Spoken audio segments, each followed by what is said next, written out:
It doesn't seem to matter whether you take an online, an in-person, or a hybrid class. That class is going to be using some sort of LMS. For HCC, that is D2l. This video is going to give you a quick walkthrough of how to log into D2l, as well as some important sections of the website that will make your life easier throughout this semester. The first thing we need to do is log into D2l. So on the HCC homepage, it is hagerstowncc.edu. In the top left-hand corner, we have a quick links button. And right under my picture, right there, is the D2l LMS link. So right there. So you can go ahead and click on that. That is going to take you to another page with information about the learning management system.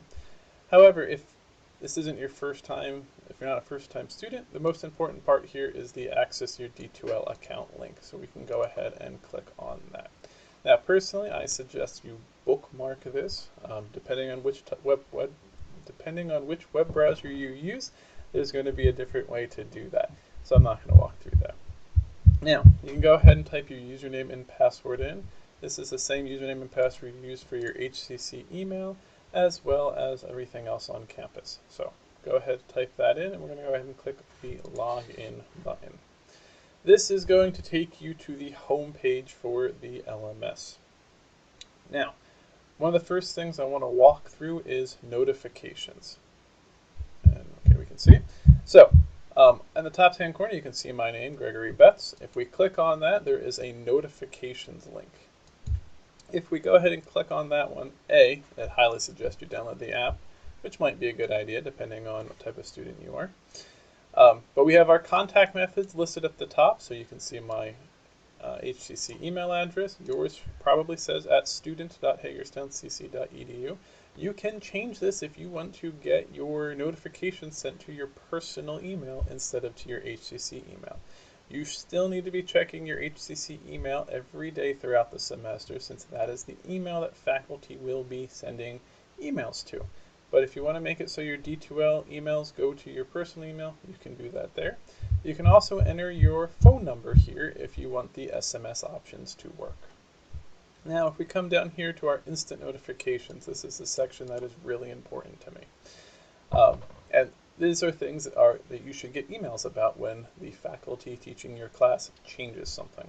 So, announcements, an updated and new announcement available. I highly suggest that you have those checked for either email or SMS. If you want to have some assignment related stuff, you can check those boxes. If there's new content or discussions or whatever. Grades released, grades updated, whatever it is. All right. I highly suggest that you come through here and check some of these. I'm not saying you need to check them all, but you should check some of them. Make sure once you're done, you select everything that you wanted to select, that you click the Save button. Otherwise, those settings will not be updated. Now, back to the home screen. This is where you will come every time you log into D2l. And the first time each semester, you need to remember to change your courses, so which section we are in. If you notice right now, I'm currently in the Credit Fall 2020, because that's what semester it is. But I also, for me as a faculty, I can go back and see my 2019 classes. I can see everything at once, so make sure you have the right one selected. So Credit Fall 2020 is the important section here. And then this gives you a list of classes. These are all the classes that I'm teaching this semester. You can also see this information at the top of the screen where that 3x3 square grid is. So if we click on that, you can select that. You'll notice that I have, again, my Fall 20 classes at the top. And the only reason they're at the top here is because I have them pinned. If they weren't pinned, they wouldn't stay at the top. So for example, if I uncheck ELE 131, I don't need ELE 131, I don't need ELE 130 anymore. So I come back into that now, you'll see they're still at the top. That's just because I haven't refreshed the page, but the little pin is not checked anymore. And you can see again all of my classes throughout the semester. So for this demo, we're going to be using my AET 101 class.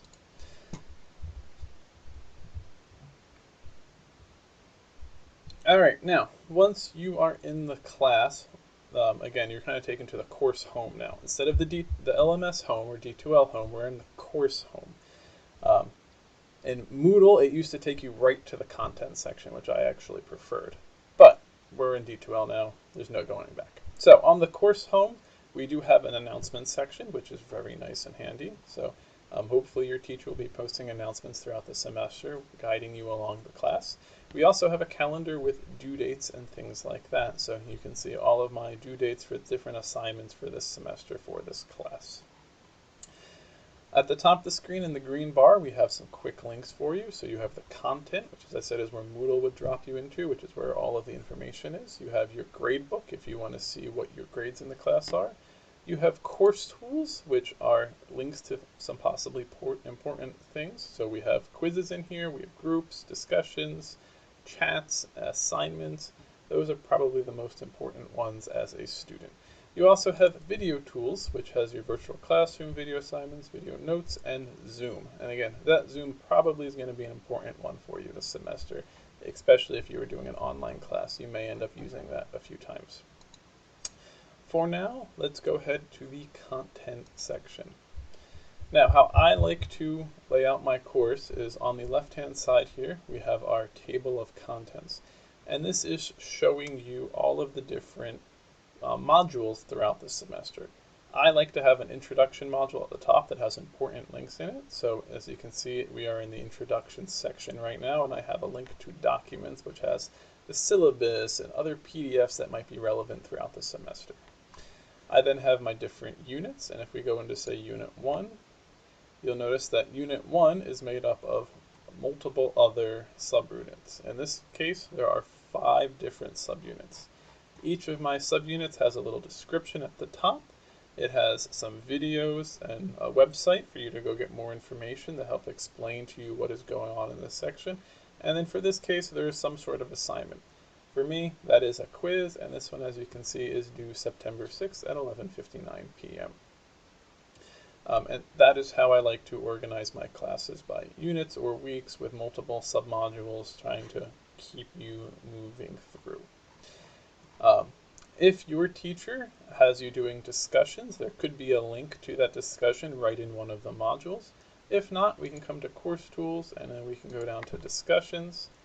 And then here we can see I have my assignment 1 discussion, and here is the introduction. So this is where you would come to introduce yourself to the class. So you click on that link, and then you would say, we're going to start a new thread. So that way you can introduce yourself. You would go through the whole topic. You say, hi, my name is Greg. And for now, we're just going to copy and paste that into both, and we can go ahead and post that. And then you can see here is that topic that that thread that I just created. And we can go into that, and now you could reply to this thread if that's something that your teacher is requiring you to do. We've already kind of talked about content and the quizzes being listed right in here. Again, if you just want to see a list of all the quizzes throughout the semester, you could go to Course Tools and select Quizzes. And in here, again, it will show you all of the different quizzes that are being done throughout this semester. And again, some of my quizzes are called assignments just because it's an online class. There's not really a great way to separate those two. Now, the difference between a quiz and an assignment. A quiz is multiple choice, fill in the blank, short answer, arithmetic, those types of questions that overall can be graded kind of instantaneously by the software. Assignments, on the other hand, if we go to my assignments tab, you can see I have 3 different assignments here. So we have graphing assignment unit 4, and if we click on that, we go to the teacher view. So let's go ahead and jump in as a learner.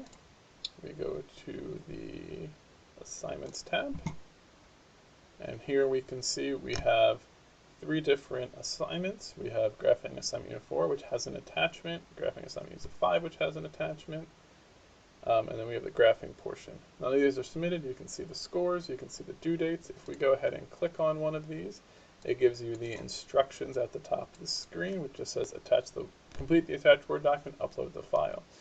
So you would download this Word document, you would edit the file as you need necessary, and then you would make sure you are going to upload that file at the end. So we're going to say add a file. You would go ahead and browse your computer. Alright, that doesn't really matter. Let's just upload this one for my purpose. We can go ahead and hit add, and then make sure you still hit that submit button. If you don't hit the submit button, it won't actually be submitted correctly. Now, email status. This is very important. Confirmation email sent successfully. You should get an email saying that your assignment has been submitted. If you don't, then maybe something went wrong. Give it a few minutes just to make sure. And it's probably going again to your HCC email, not your personal email. So make sure you select, or you're checking the right email address. But make sure you get that confirmation email. Every once in a while, there's a glitch in the system, and us as faculty don't actually get the update. It doesn't happen very often, but it does happen occasionally. This is your ace in the hole, right? This is like your teacher's like, well, you didn't submit the assignment. You go, yeah, I did, and then you can forward that email saying, hey, I uploaded this on this date at this time, and then hopefully that faculty member is going to be willing to work with you to actually make sure that you get your grade and everything else. They might let you resubmit it. There might be a process where they can go retrieve that file, whatever the case is. Make sure you get that confirmation email and make sure you save it. Now, we did talk a little bit about Zoom. Zoom is integrated right into D2l. If your teacher has created Zoom links for you, they will be right here in your web browser window once you go Video Tools and Zoom. And if you hit the Start button, it will probably pop up, and in this case it says Open Zoom Meetings. If you haven't installed Zoom on your computer yet, it will tell you, hey, you need to install that, and you'll go through that process. For me, I already have it, so once I click Open Zoom Meeting, it would throw me right into that class. So that is going to be a very important little link right there. And last but not least is grades. All right, you always want to know how you're doing in the class. All right. So here we have our grade book, so you can see our grade item. So we have our unit assignments. This is a category I created that I've said is worth 33% of the grade. I have a quizzes category, which is also worth 33%, and then I have the final, which is worth 34%.